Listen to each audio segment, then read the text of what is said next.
निक्की घर के बाहर आ गई हो आप। Yes. काफी अमेजिंग सा सफर रहा है। Thank you. एक्सपीरियंस कैसा रहा, क्योंकि बिग बॉस हिंदी हो गई है, खतरों का खिलाड़ी भी कर लिया आपने, और मराठी लेने का डिसीजन आपने क्यों लिया था? अच्छा, मेरा जर्नी बहुत ही अच्छा रहा।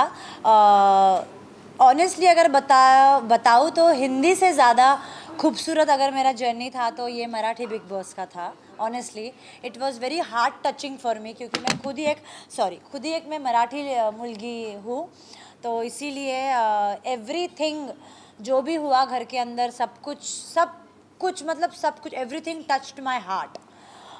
ये डिसीजन मैंने क्यों लिया, गुड क्वेश्चन, बट इसका जवाब यही है कि मेरे जो फैंस हैं उन्होंने मुझे बहुत सपोर्ट किया है, फिर वो मेरा काम हो या बिग बॉस की जर्नी हो, जो मैं रियल सेल्फ जो मेरी पर्सनालिटी है उसको बहुत प्यार मिला मुझे। तो देवर लाइक कि आप मराठी मुलगी हो, आप मराठी बिग बॉस क्यों नहीं करते, तो मैंने कहा चलो ये मेरे तरफ से आप सभी के लिए एक ट्रीट है, एक सरप्राइज़ है एंड ए गिफ्ट है, इसीलिए किया।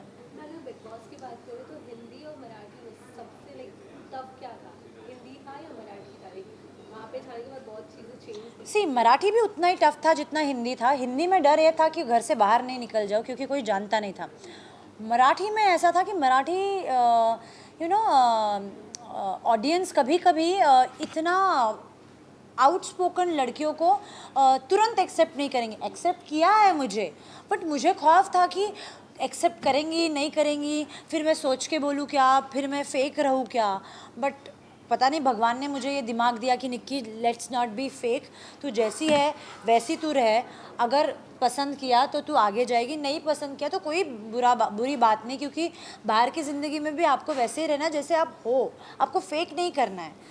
सो या निक्की, हमने देखा जैसे ही आप घर के अंदर गई, बड़े मजेदार से आपने गेम खेला और जब हम आपके प्रोमो देख रहे थे तो अरबाज ने आपके लिए किचन में एक हार्ट शेप बनाया तो था। वो एक्सपीरियंस कैसा रहा? क्योंकि हम प्रोमो देख के एकदम एक्साइटेड हो रहे थे कि अच्छा। एपिसोड में क्या होगा। अरे नहीं, वो लड़का बहुत केयरिंग है, उसने मेरी बहुत केयर करी है घर के अंदर। जो मुझे चाहिए था उसने मुझे वो बना के खिलाया है। उसने फिर वो गेम भी हो, उसने उसकी कैप्टनसी मुझे दी है, फिर बीबी करेंसी दे के उसने मुझे सेव किया है नॉमिनेशन से। उसके बाद एक और बार सबसे पहले उसने मुझे नॉमिनेशन से बचाया है। उसके बाद जब वो एलिमिनेट हुए थे उसने सारे के सारे अपने वो करेंसी मुझे दिए थे। तो उसने सब कुछ किया। कभी कभी तो मुझे ऐसे लगता है कि वो मेरे लिए ही आया था, खुद का गेम तो वो खेला ही नहीं, वो मेरे लिए ही खेल रहा था। तो ऐसा कह सकते हैं कि अरबाज आपके लिए ग्रीन फ्लैग था? ग्रीन फ्लैग था नहीं है, he is a very big green flag for me. But कहीं ना कहीं बाकी लड़कियों का भी कहना है कि अरबाज रेड फ्लैग। एक सेकेंड ना, हाँ क्या कह रहे हो? कहीं ना कहीं बाकी लड़कियों का कहना है कि Arbaaz is the red flag, क्योंकि रिसेंटली जब वो इंस्पिरिसिला से बाहर आए थे तो उनका नायरा से काफ़ी अच्छा बॉन्ड था, बट नायरा ने जिस तरीके से एलिगेंस लगाए, बट वो कहीं ना कहीं वो इंगेज भी थे, वैसा भी ऑडियंस का कहना था लीजा से। बट अब कहीं ना कहीं वो सब चीज़ें छोड़ के अब आपके साथ दिख रहे हैं, तो कितना क्या उसमें रियल है और क्या फेक, क्योंकि ऑडियंस अभी तक कंफ्यूज है। इसका जवाब मैं एक लाइन में दूंगी डेफिनेटली। कुछ तो लोग कहेंगे, लोगों का काम है कहना।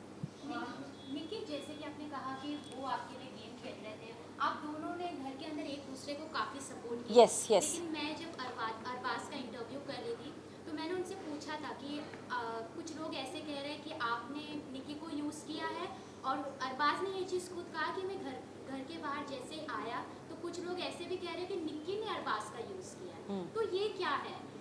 क्योंकि आप तो अंदर थे और जिस तरीके से हमने गेम देखा है, हमें नजर आया कि आप दोनों ने एक दूसरे को सपोर्ट किया। यस, तो मैं यही कहूँगी, घर वाले भी यही कह रहे थे कि निक्की अरबाज के इमोशंस का यूज़ कर रही है, बट ऐसा कुछ नहीं है। मैं अपने बलबूते पे गेम में थर्ड पोजीशन पे आई और अरबाज भी अपने बलबूते पे आगे आया है।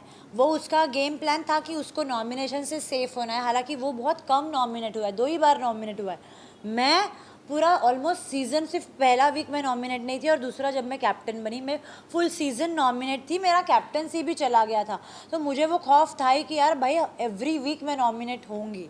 तो इमोशंस की जहाँ बात करते हैं तो कोई किसी के इमोशंस के साथ खेल के आगे नहीं जा सकता, क्योंकि प्रेक्षक जो होते हैं ऑडियंस, वो देखते हैं कि कौन किसके साथ खेल रहा है और उनको पसंद नहीं है कि अगर किसी के मन से खेला जाता है, किसी के दिल से खेला जाता है या फिर किसी को धोखा दिया जाता है, उनको पसंद नहीं है।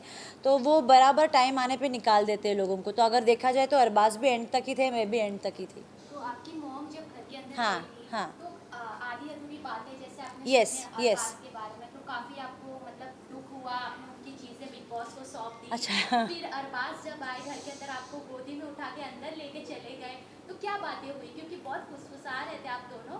और तो क्या कहना चाहेंगे, क्योंकि इस पे ये फर्स्ट टाइम ऐसा हुआ है कि big boss Marathi Hindi audience ने भी फॉलो की। Oh really? या मुझे तो उन्हें समझा दीजिए कि आप लोग मराठी में तो कुछ बात कर रहे थे, क्या बातें हो रही थी? तो ऑनेस्टली मैंने जब मेरी मम्मी आई थी घर के अंदर, उन्होंने मुझे एक्चुअली मैंने ऐसे बोला था सबके सामने कि अरबाज़ मेरा ही है। तो उस पर एक्चुअली मम्मी ने डिसाइड नहीं किया था कि वो मुझे बाहर की बातें बताएंगी। पर जब मम्मी और पापा बैठे थे और सारे सदस्य बैठे थे, मैंने ये कहा था कि अरबाज़ तो मेरा ही है। तब मम्मी ने कहा, अरे बाप रे, तू ऐसा मत बोल, बाहर ऐसे ऐसे चल रहा है और वो एंगेज्ड है। तब मैं शॉक हो गई, मतलब मेरे पैर के नीचे की ज़मीन हिल गई थी कि व्हाट, एंगेज्ड है? तो फिर बहुत गुस्सा आया था। और मैं एक ऐसी लड़की हूँ, मुझे ना सॉफ्ट टॉयज़ होते हैं ना, सॉफ्ट टॉयज़ से मुझे अटैचमेंट नहीं होता। लेकिन क्या हुआ, उसके पिलो को उसकी खुशबू लगी थी। तो मैंने क्या किया था, पिलोस ऐसे रखे थे, उसके ऊपर चादर रखी थी, एंड मुझे वो लगता था कि उसकी बॉडी तो घर पे नहीं है, बट उसका जो प्रेजेंस है ना, इससे मैं क्रिएट करूँगी। और वो एक आर्टिफिशियल थिंग मैंने सराउंड किया था अपने इर्द गिर्द, कि वो एक एहसास दिलाने के लिए कि अरबाज़ आज भी मेरे पास है। तो मैंने वो सब उठा के स्टोर रूम में रख दिया। उसकी चप्पल थी मेरे पास, उसका शर्ट था, टी शर्ट था, जो भी था, उसका लॉकेट था एक लायन का, वो सब मैंने डिसाइड किया कि ये सब क्यों कर रही हूँ मैं। जब मतलब आई रियली फेल्ट कि यार एंगेज्ड है, मतलब हमने जो प्लान्स किए हैं बाहर निकल के, हमें क्या साथ में काम करना है या वट एवर वी प्लान्ड, ये सब मतलब ये सब झूठ था। ये सब डाउट्स आने लगे क्योंकि वो मेरे साथ नहीं था। तो मैंने वो स्टोर रूम में रख दिया। फिर मेरे मन में यही चल रहा था कि हमने जो टाइम स्पेंड किया 2 महीने, वो क्या टाइम पास के लिए था या क्या था, पता नहीं। बट जैसे वो आया, और मुझे ये पता था कहीं ना कहीं कि वो आएगा तो एक तो मुझे इग्नोर करेगा या फिर मुझे कन्विंस करेगा। वो जिस तरीके से भाग के आया, हालांकि वो टीवी में पता नहीं कैसे दिखा, बट मैं सामने खड़ी थी, वो जिस तरीके से आया अंदर, मैं शॉक थी। मतलब वो गोली नहीं, कोई शूट करता तो गोली कैसे आती है बाहर, वो वैसे बाहर अंदर आया घर के और मुझे उठा के वो लेके गया बेडरूम में। तो और मुझे छोड़ ही नहीं रहा था, 15 मिनट उसने मुझे हग ही करके रखा। हालांकि वो कट कर दिया, इतना नहीं दिखा सकते। मैं उसे पूछ रही हूँ कि अरबाज़ हुआ क्या है, बता। फिर उसने बताया कि जो भी तेरे को समझ में आ रहा है घर के अंदर, वो थोड़ा सा वो फेक है, वो रूमर्स है, और अगर सच भी है तो क्या सच है क्या नहीं, उसने मुझे सब बताया। और उसने मुझे ये भी कहा कि वो सब मैंने ख़त्म कर दिया, इट्स ऑल माई पास्ट। और अब मैं तो भगवान हूँ नहीं कि किसी के पास्ट को एक्सेप्ट ना करूँ या भुलाऊँ ना। अगर सामने वाला इंसान अपने पास्ट को भुलाने के लिए रेडी है तो मैं भी भुलाऊँगी डेफिनेटली, बिकॉज हम सब लाइफ में रोज़ नई ज़िंदगी जीते हैं, so it's as a matured person I will obviously forget anybody's past and grow ahead in life. भाई मैं आपसे जानना चाहूँगी निक्की, क्योंकि आपको ऑडियंस पहले से जानती है, अरबाज़ से पहले से जानती है, आपकी फ़ैन फॉलोइंग ज़्यादा है, बॉलीवुड हो या टीवी हो, सारी इंडस्ट्रीज़ के लोग आपको जानते हैं। तो कहीं ना कहीं एज अ ऑडियंस सवाल बनता है, क्योंकि अरबाज़ जब सिलसिला किए थे, उन्होंने बहुत सारे पॉडकास्ट में डक्के की चोट पे कहा कि yes Lisa is my fiance, but अगर वो 2 महीने के बॉन्डिंग के लिए 8-9 महीने सालों का रिलेशन तोड़ सकते हैं, तो क्या आपके लिए लॉयल या ट्रूली लव? मैंने ये कभी कमिट नहीं किया कि मैं उसके साथ किसी रिश्ते में बंधी गई हूँ। मैं जितने भी आप लोगों से बात कर रही हूँ, मैंने यही कहा कि we as a friend we are for each other. जब भी उसका बुरा वक्त हो, मेरा बुरा वक्त हो, उसका अच्छा वक्त हो, मेरा अच्छा वक्त हो, हम दोनों एक दूसरे के लिए खड़े हैं। ऐसा कंपलसरी नहीं है एक लड़का और लड़की हमेशा एक रिश्ते में एक आप उसको रिश्ता दे दो। एक खूबसूरत अलग भी रिश्ता हो सकता है, और मुझे लगता है दोस्ती से खूबसूरत ज़्यादा कोई रिश्ता नहीं हो। निकी, अभी फाइनली आप बाहर आ चुकी है, बहुत अमेजिंग, आपके फैंस हो चुके हैं, Thank you. एक्सपेक्टेशंस भी बढ़ गए हैं Yes. कि अब निकी क्या लेके आएगी। तो अपने फैंस को बता दीजिए, लास्ट मैसेज उन्हें दे दीजिए कि निकी अब किस अंदाज में नजर आई। अभी आपने तो देख लिया कि मैंने ऑलमोस्ट सारे रियलिटी शोज़ कर लिए हैं, तो अभी बस थोड़ा सा इंतज़ार कीजिए, बहुत सारे प्रोजेक्ट्स में मैं आपको दिखाई दूंगी। Thank you so much. Thank you, thank you, so much Nikki. Thank you.